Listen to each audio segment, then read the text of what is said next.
The Adventures of Huckleberry Finn by Mark Twain. Chapter 17.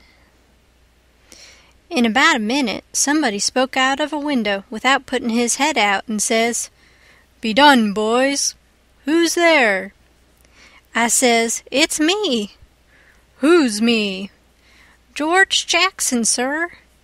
"What do you want?" "I don't want nothing, sir. I only want to go along by, but the dogs won't let me." "What are you prowling around here this time of night for, hey?" "I warn't prowling around, sir. I fell overboard off of the steamboat." "Oh, you did you? Strike a light there, somebody. What did you say your name was?" "George Jackson, sir. I'm only a boy." "Look here. If you're telling the truth, you needn't to be afraid. Nobody'll hurt you. But don't try to budge. Stand right where you are. Rouse out Bob and Tom, some of you, and fetch the guns. George Jackson, is there anybody with you?" "No, sir, nobody." I heard the people stirring around in the house now, and see a light. The man sung out, "Snatch that light away, Betsy, you old fool. Ain't you got any sense? Put it on the floor behind the front door. Bob, if you and Tom are ready, take your places." "All ready." "Now, George Jackson, do you know the Shepherdsons?" "No, sir, I never heard of them." "Well, that may be so, and it mayn't. Now, all ready. Step forward, George Jackson. And mind, don't you hurry, come mighty slow. If there's anybody with you, let him keep back. If he shows himself, he'll be shot. Come along now. Come slow. Push the door open yourself. Just enough to squeeze in, do you hear?"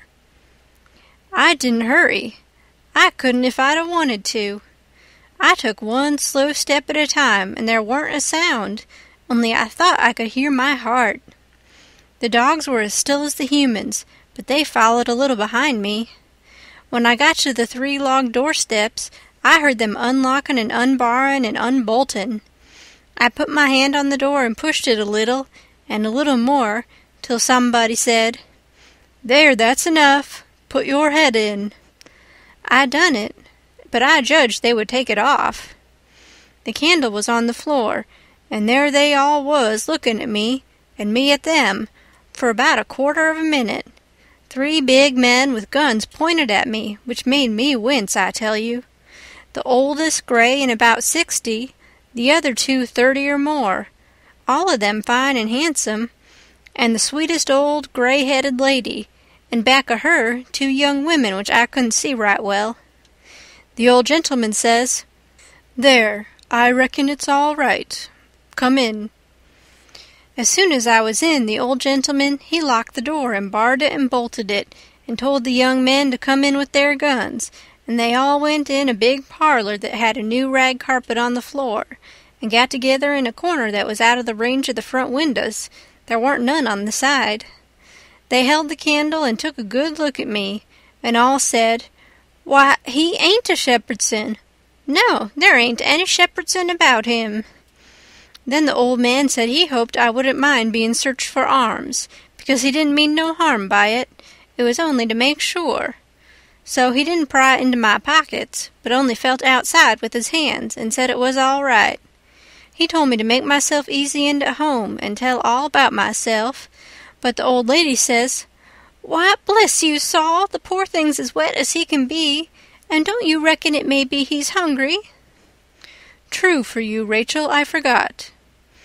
So the old lady says, "Betsy," this was a nigger woman, "you fly around and get him something to eat as quick as you can, poor thing, and one of you girls go and wake up Buck and tell him, oh, here he is himself.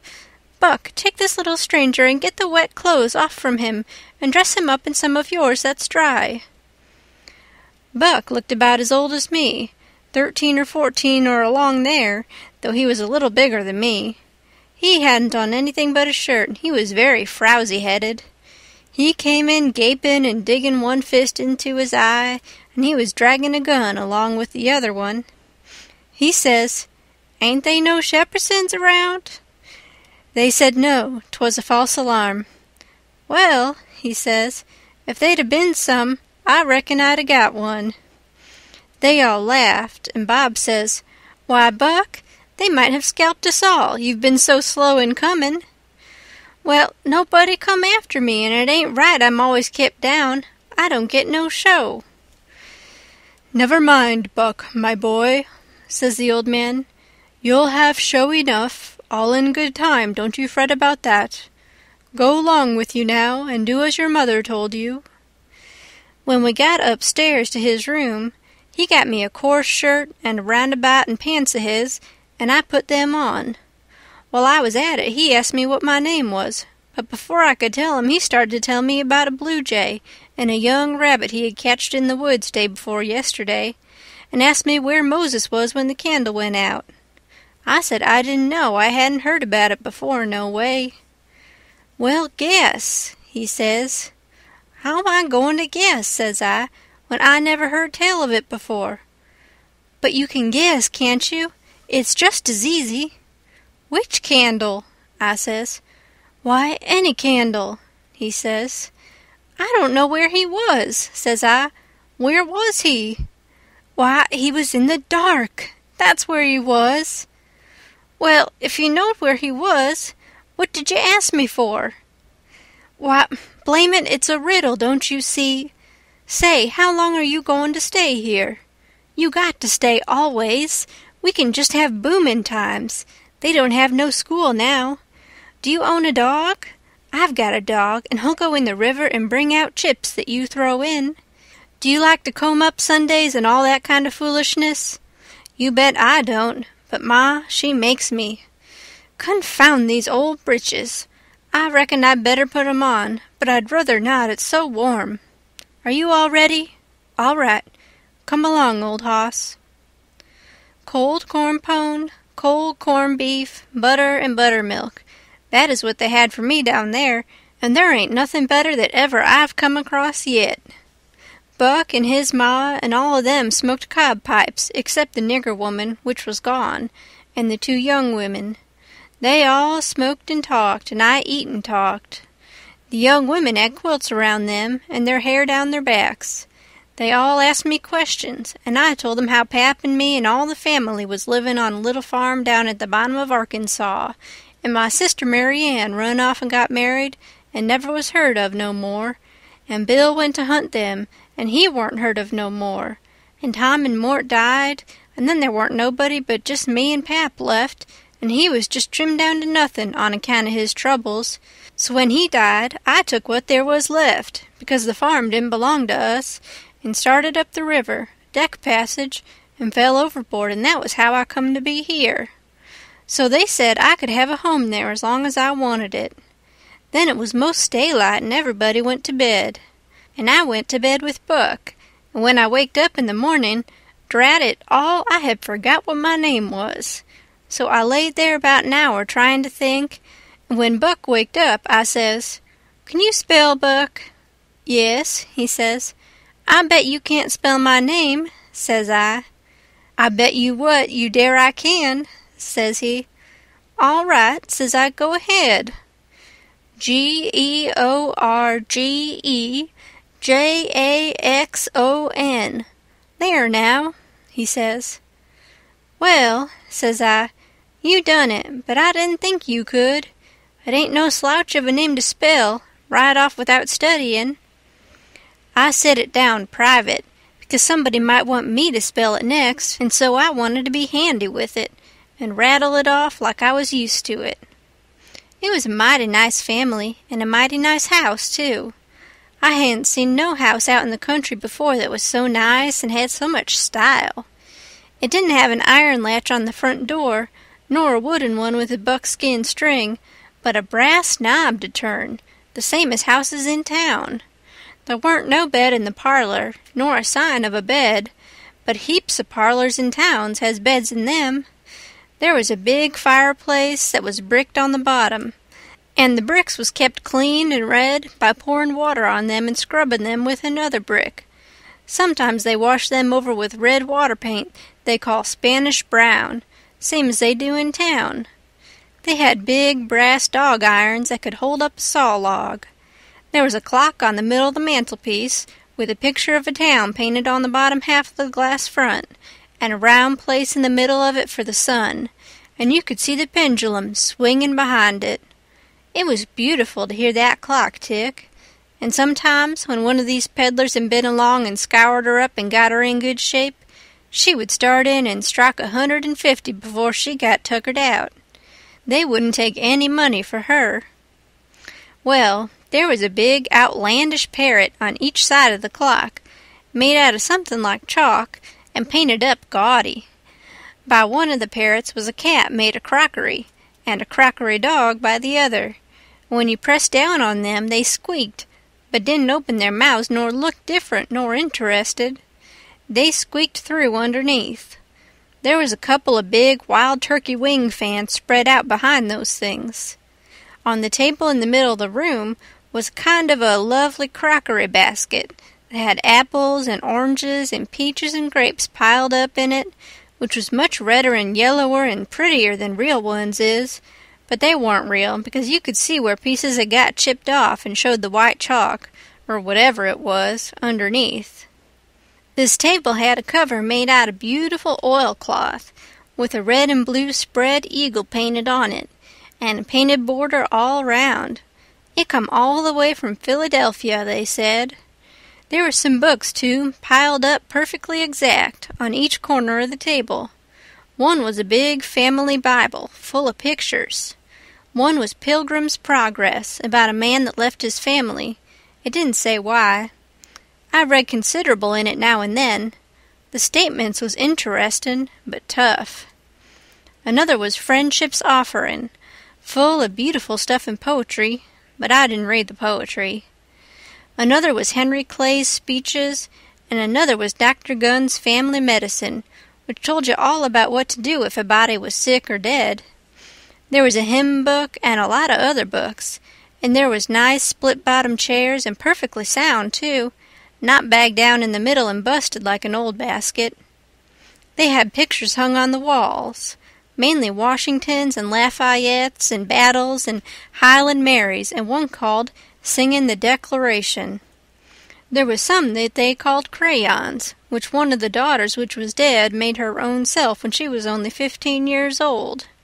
They was different from any pictures I ever see before, blacker mostly than is common.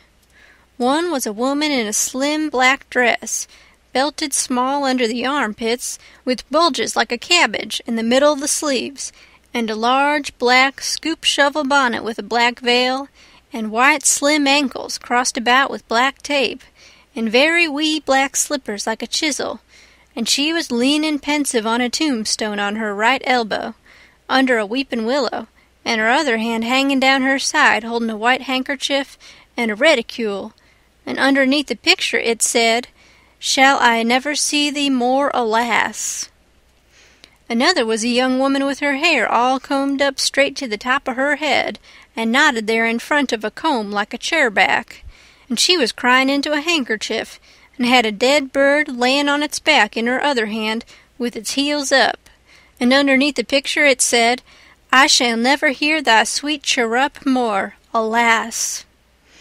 There was one more where a young lady was at a window looking up at the moon, and tears running down her cheeks, and she had an open letter in one hand with black sealing wax showing on one edge of it, and she was mashing a locket with a chain to it against her mouth, and underneath the picture it said, "And art thou gone? Yes, thou art gone, alas." These was all nice pictures, I reckon, but I didn't somehow seem to take to them, because if ever I was down a little, they always give me the fantides. Everybody was sorry she died, because she had laid out a lot more of these pictures to do, and a body could see by what she had done what they had lost.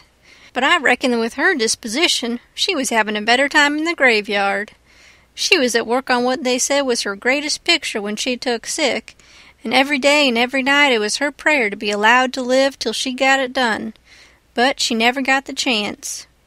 It was a picture of a young woman in a long white gown, standing on the rail of a bridge, all ready to jump off, with her hair all down her back, and looking up to the moon with the tears running down her face, and she had 2 arms folded across her breast, and 2 arms stretched out in front, and 2 more reaching up towards the moon, and the idea was to see which pair would look best and then scratch out all the other arms. But as I was saying, she died before she got her mind made up, and now they kept this picture over the head of the bed in her room, and every time her birthday come, they hung flowers on it. Other times it was hid with a little curtain. The young woman in the picture had a kind of nice sweet face, but there were so many arms it made her look too spidery, seemed to me. This young girl kept a scrapbook when she was alive, and used to paste obituaries and accidents and cases of patients suffering in it out of the Presbyterian Observer, and write poetry after them out of her own head. It was very good poetry. This is what she wrote about a boy by the name of Stephen Dowling Botts that fell down a well and was drownded. Ode to Stephen Dowling Botts, deceased. And did young Stephen sicken? And did young Stephen die? And did the sad hearts thicken? And did the mourners cry? No, such was not the fate of young Stephen Dowling Botts. Though sad hearts round him thickened, 'twas not from sickness's shots. No whooping cough did rack his frame, nor measles drear with spots. Not these impaired the sacred name of Stephen Dowling Botts. Despised love struck not with woe that head of curly knots, nor stomach troubles laid him low, young Stephen Dowling Botts. Oh no, then list with tearful eye, whilst I his fate do tell. His soul did from this cold world fly, by falling down a well. They got him out and emptied him.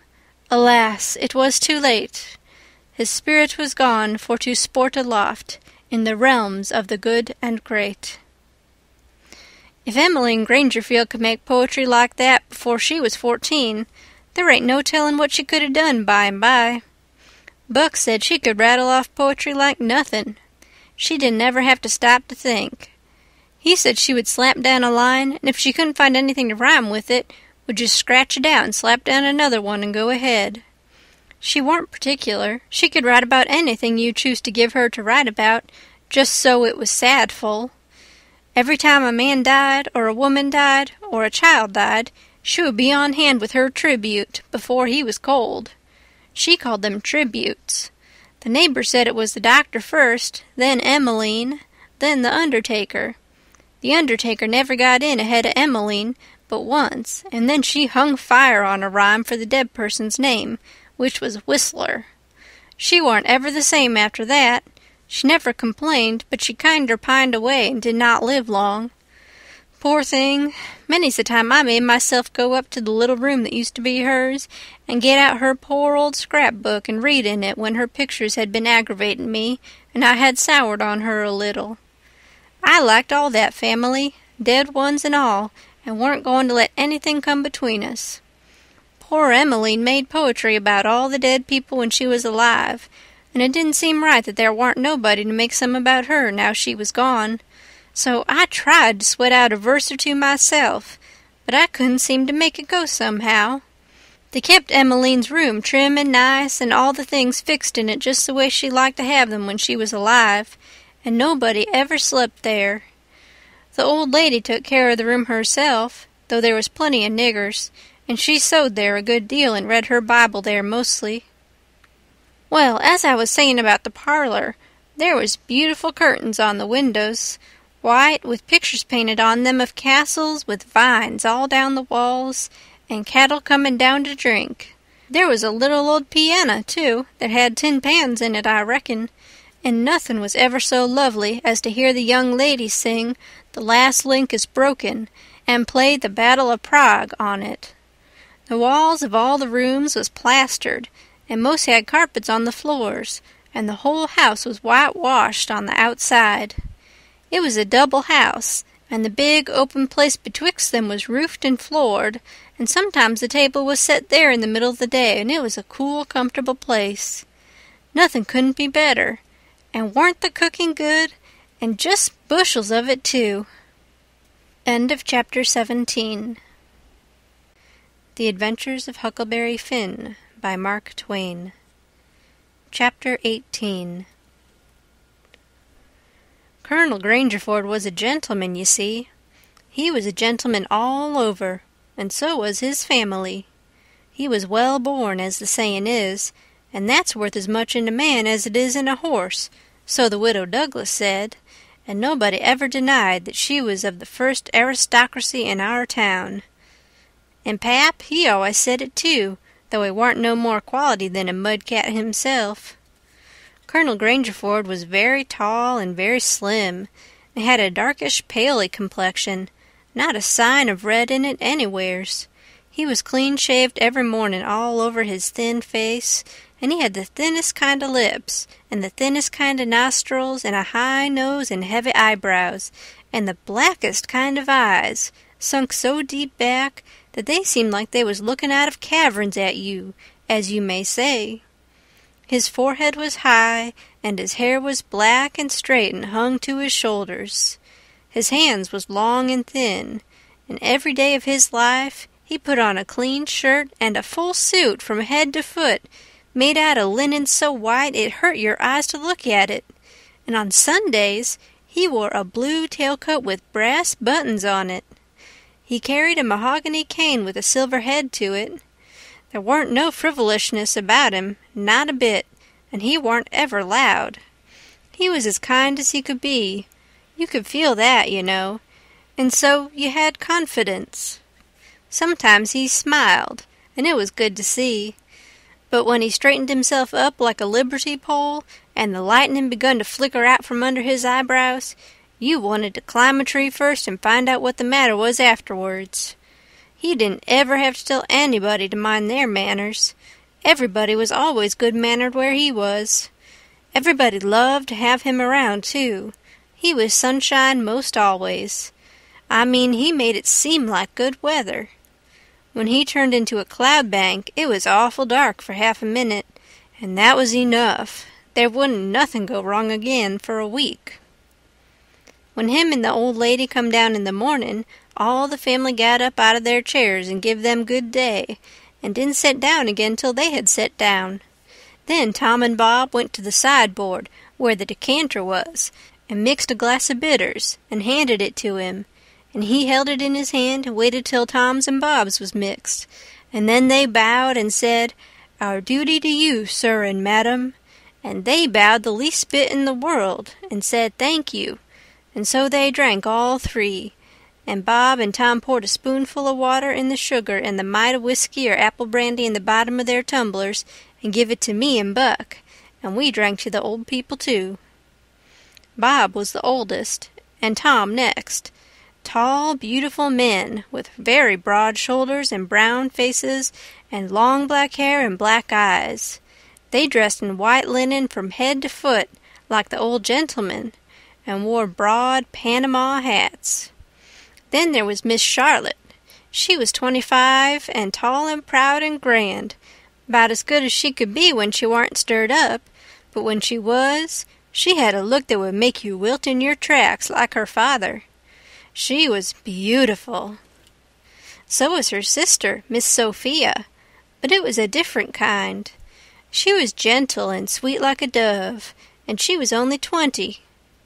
Each person had their own nigger to wait on them, Buck, too. My nigger had a monstrous easy time because I warn't used to having anybody do anything for me, but Buck's was on the jump most of the time. This was all there was of the family now, but there used to be more. 3 sons they got killed, and Emmeline that died. The old gentleman owned a lot of farms and over 100 niggers.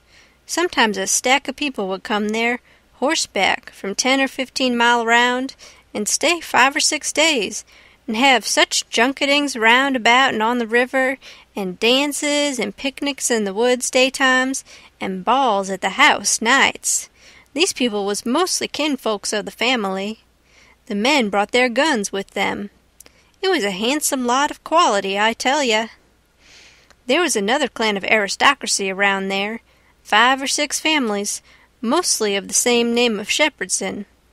They was as high-toned and well-born and rich and grand as the tribe of Grangerfords. The Shepherdsons and Grangerfords used the same steamboat landing, which was about 2 miles above our house, so sometimes when I went up there with a lot of our folks, I used to see a lot of the Shepherdsons there on their fine horses. One day Buck and me was away out in the woods hunting, and heard a horse comin'. We was crossin' the road. Buck says, "Quick, jump for the woods." We done it, and then peeped down the woods through the leaves. Pretty soon a splendid young man come gallopin' down the road, settin' his horse easy and lookin' like a soldier. He had a gun across his pommel. I had seen him before. It was young Harney Shepherdson. I heard Buck's gun go off in my ear, and Harney's hat tumbled off from his head. He grabbed his gun and rode straight to the place where we was hid. But we didn't wait. We started through the woods on a run. The woods warn't thick, so I looked over my shoulder to dodge a bullet, and twice I see Harney cover Buck with his gun, and then he rode away the way he come. To get his hat, I reckon, but I couldn't see. We never stopped running till we got home. The old gentleman's eyes blazed a minute. 'Twas pleasure mainly, I judged. Then his face sort of smoothed down, and he says, kind of gentle, "I don't like shooting from behind a bush. Why didn't you step into the road, my boy?" "The Shepherdsons don't, father. They always take advantage." Miss Charlotte, she held her head up like a queen while Buck was telling his tale, and her nostrils spread and her eyes snapped. The 2 young men looked dark, but never said nothin'. Miss Sophia, she turned pale, but the color come back when she found the man warn't hurt. Soon as I could get Buck down by the corn cribs under the tree by ourselves, I says, "Did you want to kill him, Buck?" "Well, I bet I did." "What did he do to you?" "Him? He never done nothing to me." "Well, then, what did you want to kill him for?" "Why, nothing, only it's on account of the feud." "What's a feud?" "Why, where was you raised? Don't you know what a feud is?" "Never heard of it before. Tell me about it." "Well," says Buck, "a feud is this way. A man has a quarrel with another man and kills him. Then that other man's brother kills him. Then the other brothers on both sides goes for one another. Then the cousins chip in. And by, everybody's killed off and there ain't no more feud. But it's kind of slow and takes a long time." "Has this one been going on long, Buck?" "Well, I should reckon. It started 30 year ago, or summers along there. There was trouble about something, and then a lawsuit to settle it, and the suit went agin one of the men, so he up and shot the man that won the suit. Which he would naturally do, of course. Anybody would." "What was the trouble about, Buck? Land?" "I reckon maybe. I don't know." "Well, who done the shooting? Was it a Grangerford or a Shepherdson?" "Laws, how do I know? It was so long ago." "Don't anybody know?" "Oh, yes, Pa knows, I reckon, and some of the other old people, but they don't know now what the row was about in the first place." "Has there been many killed, Buck?" "Yes, right smart chance of funerals, but they don't always kill. Pa's got a few buckshot in him, but he don't mind it 'cause he don't weigh much anyway. Bob's been carved up some with a bowie, and Tom's been hurt once or twice." "Has anybody been killed this year, Buck?" "Yes, we got one and they got one. 'Bout 3 months ago, my cousin Bud, 14-year-old, was riding through the woods on the other side of the river and didn't have no weapon with him, which was blame foolishness, and in a lonesome place he hears a horse a-comin' behind him, and sees old Baldy Shepherdson a-linkin' after him with his gun in his hand and his white hair a-flyin' in the wind. Instead of jumping off and taking to the bush, Bud 'lowed he could outrun him, so they had it nip and tuck for 5 mile or more, the old man a-gainin' all the time. So at last Bud seen it warn't any use, so he stopped and faced around so as to have the bullet holes in front, you know. And the old man, he rode up and shot him down. But he didn't get much chance to enjoy his luck, for inside of a week our folks laid him out." "I reckon that old man was a coward, Buck." I reckon he warn't a coward, not by a blame sight. There ain't a coward amongst them Shepherdsons, not a one, and there ain't no cowards amongst the Grangerfords either. Why, that old man kept up his end in a fight one day for half an hour against 3 Grangerfords, and come out winner. That was all a horseback. He lit off his horse and got behind a little woodpile and kept his horse before him to stop the bullets, but the Grangerfords stayed on their horses and capered around the old man and peppered away at him, and he peppered away at them. Him and his horse both went home pretty leaky and crippled, but the Grangerfords had to be fetched home, and one of 'em was dead, and another died the next day. No, sir, if a body's out hunting for cowards, he don't want to fool away any time amongst them Shepherdsons, because they don't breed any of that kind. Next Sunday we all went to church, about 3 mile, everybody a horseback. The men took their guns along, and so did Buck, and kept them between their knees or stood them handy against the wall. The Shepherdsons done the same. It was pretty ornery preachin', all about brotherly love and such like tiresomeness, but everybody said it was a good sermon, and they all talked it over going home, and had such a powerful lot to say about faith and good works and free grace and pre-foreordination and I don't know what all, that it did seem to me to be one of the roughest Sundays I had run across yet. About an hour after dinner, everybody was dozing around, some in their chairs and some in their rooms, and it got to be pretty dull. Buck and a dog was stretched out on the grass in the sun, sound asleep. I went up to our room and judged I would take a nap myself. I found that sweet Miss Sophia standing in her door, which was next to ours, and she took me in her room and shut the door very soft, and asked me if I liked her, and I said I did, and she asked me if I would do something for her and not tell anybody, and I said I would.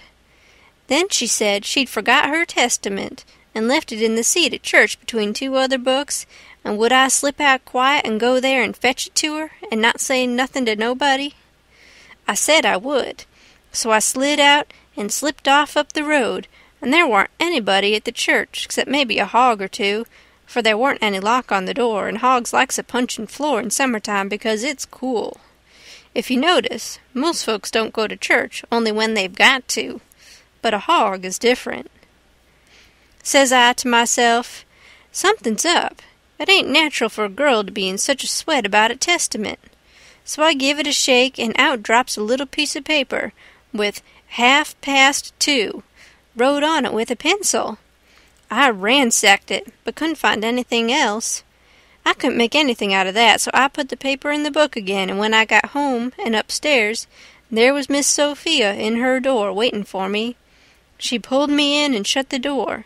Then she looked in the Testament till she found the paper, and as soon as she read it she looked glad. And before a body could think, she grabbed me and give me a squeeze and said I was the best boy in the world, and not to tell anybody.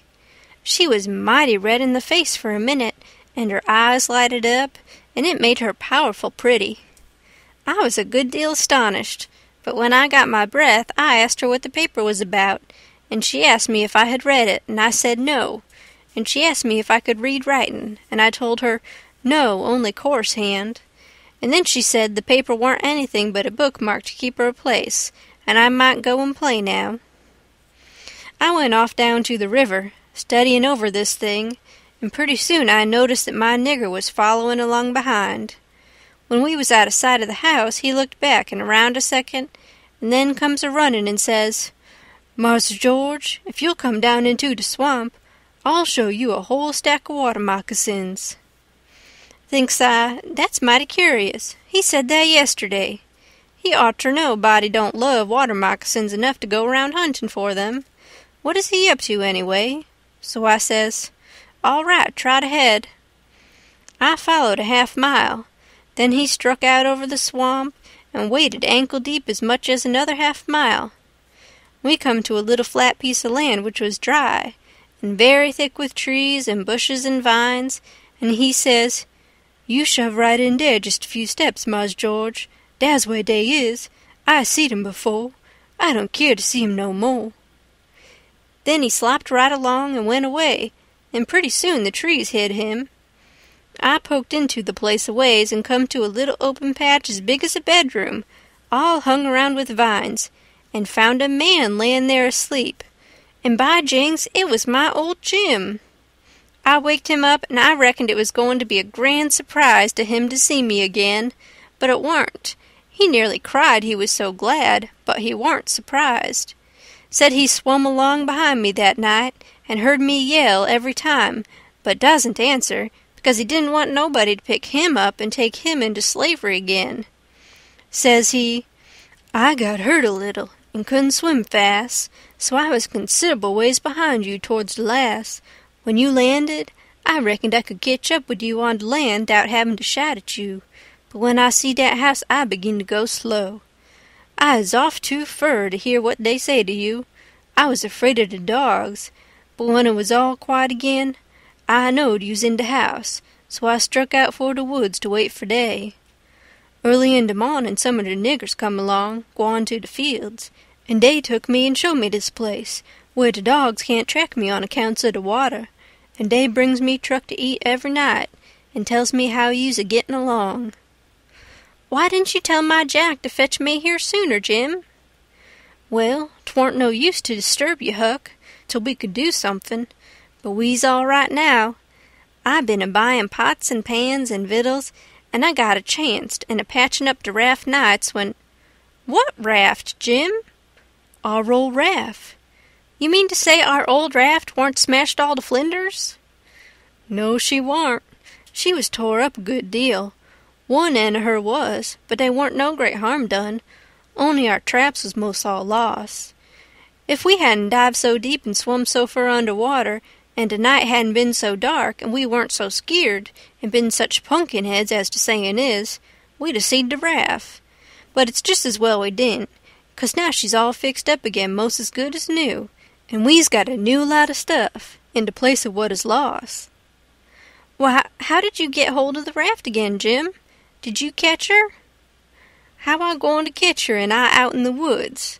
No, some of the niggers found her ketched on a snag along here in the bend, and they hid her in a crick mongst the willows, and they was so much jawing about which of 'em she belonged to the most, that I come to hear about it pretty soon, so I ups and settles the trouble by telling 'em she don't belong to none of 'em, but to you and me, and I asked 'em if they's gwine to grab a young white gentleman's property and get a hiding for it. Then I gin 'em 10 cents apiece, and they's mighty well satisfied, and wished some more rafts would come along and make 'em rich again. They's mighty good to me, these niggers is, and whatever I wants 'em to do for me, I don't have to ask 'em twice, honey. That Jack's a good nigger, and pretty smart. Yes, he is. He ain't ever told me you was here. Told me to come, and he'd show me a lot of water moccasins. If anything happens, he ain't mixed up in it. He can say he never seen us together, and it'll be the truth. I don't want to talk much about the next day.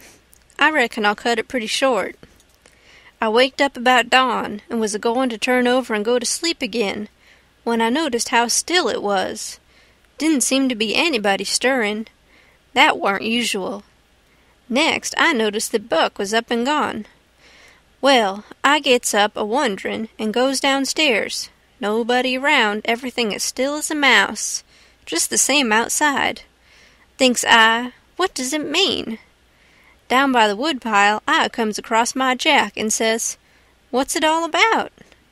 Says he, Don't you know, Mars George? No, says I don't. Well, den, Miss Sophia's run off, 'deed she has. She run off in de night sometime.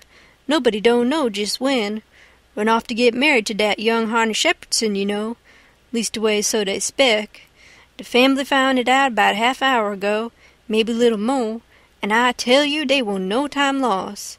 Sich another hurrying up guns and horses you never see. The woman folks is gone for to stir up their relations, and old Mars Saul and the boys tuck they guns and rode up the river road for to try to catch dat young man and kill him before he can get across the river with Miss Sophia. I reckon dey's gwine to be mighty rough times. Buck went off that waking me up. Well, I reckon he did. They warn't gwine to mix you up in it. Marse Buck, he loaded up his gun and 'lowed he's gwine to fetch home Shepherdson or bust. Well, there'll be plenty in 'em there, I reckon, and you bet you he'll fetch one if he gets a chanct. I took up the river road as hard as I could put. By and by, I began to hear guns a good ways off. When I came inside of the log store in the woodpile where the steamboats land, I worked along under the trees and brush till I got to a good place, and then I clumb up into the forks of a cottonwood that was out of reach and watched. There was a wood rank 4 foot high a little ways in front of the tree, and first I was going to hide behind that, but maybe it was luckier I didn't.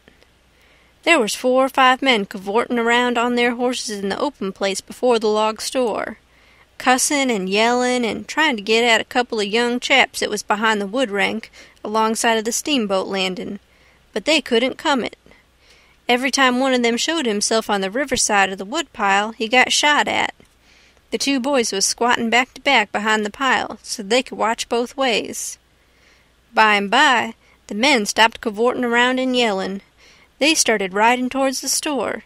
Then up gets one of the boys, draws a steady bead over the wood rank, and drops one of them out of his saddle. All the men jumped off of their horses and grabbed the hurt one and started to carry him to the store, and that minute the 2 boys started on the run. They got halfway to the tree I was in before the men noticed. Then the men see them, and jumped on their horses and took out after them. They gained on the boys, but it didn't do no good. The boys had too good a start. They got to the woodpile that was in front of my tree and slipped in behind it, and so they had the bulge on the men again.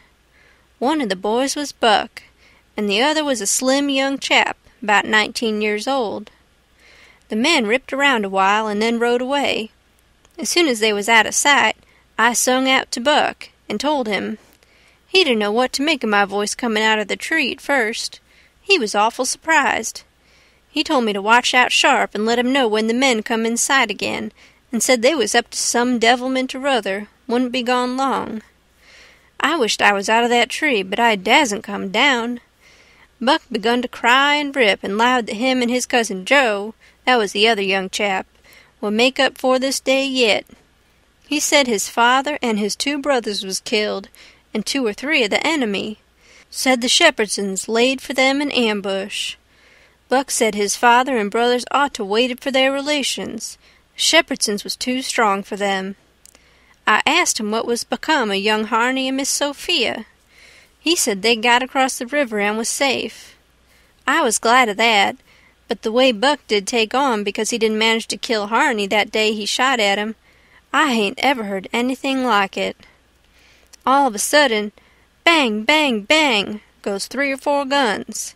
The men had slipped around through the woods and come in from behind without their horses. The boys jumped for the river, both of them hurt, and as they swum down the current, the men run along the bank, shooting at them and singing out, "Kill them! Kill them!" It made me so sick I most fell out of the tree. I ain't a-going to tell all that happened. It would make me sick again if I was to do that. I wished I hadn't ever come ashore that night to see such things.